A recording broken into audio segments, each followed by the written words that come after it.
जी नाज़रीन, immigration tips के साथ हाज़िर खिदमत हूँ। अस्सलाम वालेकुम। आज जिस टॉपिक पे हम बात करेंगे वो ज़रा डिफरेंट सा टॉपिक है। इससे पहले इस फोरम पे कभी इस टॉपिक पे मैंने बात नहीं की।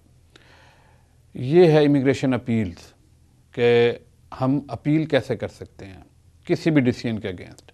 सपोज़ कि आपने अपने स्पाउस को स्पॉन्सर करने के लिए एप्लीकेशन फ़ाइल की और वो रिफ्यूज़ हो गई किसी भी वजह से। तो जब वो एप्लीकेशन रिफ्यूज़ हुई तो आपको एक डिसीजन के साथ साथ अपना राइट ऑफ अपील का भी एक पेपर मिलता है कि इतने दिनों के अंदर अंदर आप इस डिसीजन के ख़िलाफ़ इमिग्रेशन और रेफ्यूजी बोर्ड में अपील कर सकते हैं। तो अब what is immigration refugee board, IRB? What is IRB?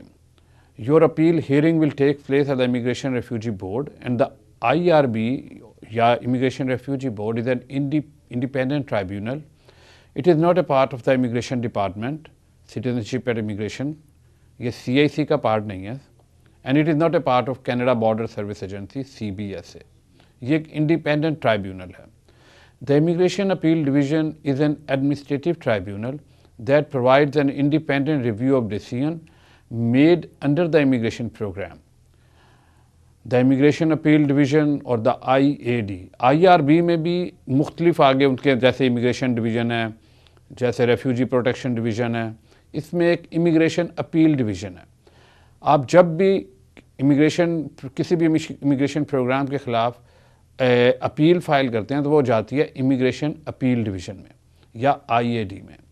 IAD hears appeals on immigration matters such as appeals from refused sponsorship application or from removal order, or the immigration appeal division hears 4 types of appeal. ये बड़ा important है। ये नहीं कि आप हर decision के खिलाफ immigration appeal division में जा सकते हैं। There are only 4 types of appeal जो कि इमिग्रेशन अपील डिवीजन सुन सकता है डिसीजन के अगेंस्ट। वो क्या है? Number 1, sponsorship appeal.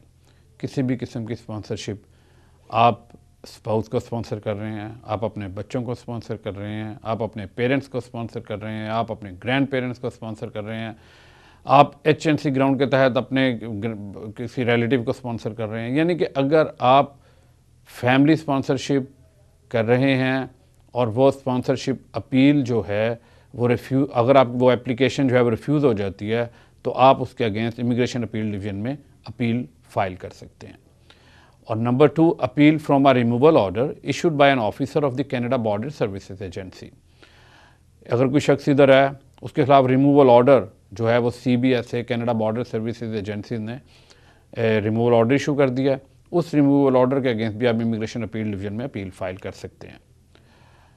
नंबर 2, अगर IRB ने भी इमिग्रेशन रेफ्यूजी बेसिकली या तो CBSA ने उसके खिलाफ रिमूवल ऑर्डर इशू किया हो या IRB के इमिग्रेशन डिवीजन ने उसके खिलाफ रिमूवल ऑर्डर इशू किया हो। Number 3, residency obligation appeal. एक शख्स है वो यहाँ as a permanent resident suppose आया और अब वो उसका PR कार्ड एक्सपायर हो रहा है, उसने PR कार्ड की रिन्यूअल के लिए एप्लीकेशन डाली मगर वो भी रिफ्यूज़ हो गई किसी वजह से, वो यहाँ नहीं रहा। अगर वो ये प्रूव नहीं कर सका कि जनाब वो 730 दिन 5 सालों में कनाडा में रहा था तो उसकी एप्लीकेशन रिफ्यूज़ हो तो वो उसके अगेंस्ट भी रेजिडेंसी ऑब्लिगेशन अपील भी कर सकता है इमिग्रेशन अपील डिवीजन में। और तीसरी और चौथी जो चीज़ है वो मिनिस्टर्स अपील है of an immigration division decision. अगर इमिग्रेशन डिवीजन में कोई केस चल रहा था और उसका डिसीजन जो है वो गवर्नमेंट के ख़िलाफ़ हो जाता है तो मिनिस्टर अपील भी हो सकती है। अब यानी कि ये 4 किस्मों की अपील्स हैं जो आप इमिग्रेशन अपील डिवीजन में कर सकते हैं। It is very important because बहुत सारे लोगों को ये नहीं पता कि अगर उनकी कोई एप्लीकेशन रिफ्यूज़ हो जाती है तो एक फोरम ऐसा भी है वो जिसमें इस डिसीजन के ख़िलाफ़ जा सकते हैं। अब इस डिसीजन के ख़िलाफ़ अगर आप इमिग्रेशन अपील डिवीजन में जाते हैं तो इसकी क्या प्री रेक्विजिट हैं, क्या क्या तैयारी करनी है आपको, कौन आपको रिप्रेजेंट करेगा, ये सारी चीज़ें मैं डिटेल में अपने आने वाले प्रोग्राम में बताऊँगा। आज मैंने थोड़ा सा तारुफ सिर्फ मुख्तसर सा आपको इसके बारे में दिया है। इंशाल्लाह अगले प्रोग्राम में हम इन इमिग्रेशन अपील डिवीजन और इसमें होने वाली अपील्स के बारे में ज़्यादा तफसील से बात करेंगे। तब तक के लिए इजाज़त दीजिए। अल्लाह ने के बाद।